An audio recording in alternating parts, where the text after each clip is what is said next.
Today is day 33. So without further ado, let's jump back to learning and welcome back to day 34 of learning. Welcome to the third chapter, where we'll take a closer look at relationships. In this video, you'll learn more about cross-filtering and role-playing dimensions. Cross-filtering is an important concept in Power BI. If you select a data point on one visual, the other visuals on the page change based on that selection.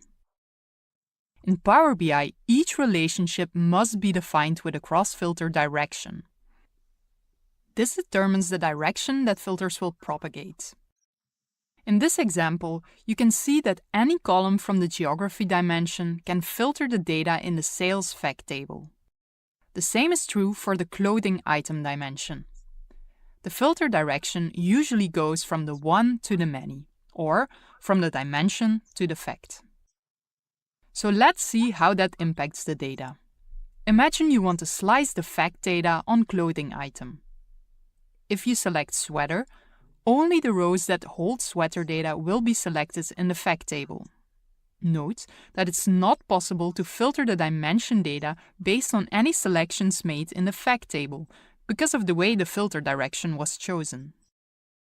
So single direction filters, like the one we've just seen, allow you to filter in one direction.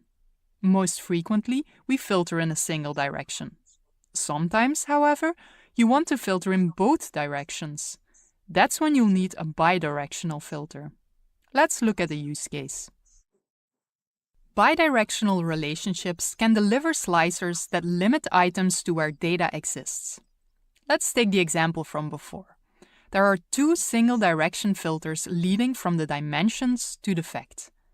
Let's add two slicers, one on country from the geography dimension and one on product from the clothing item dimension. The product slicer displays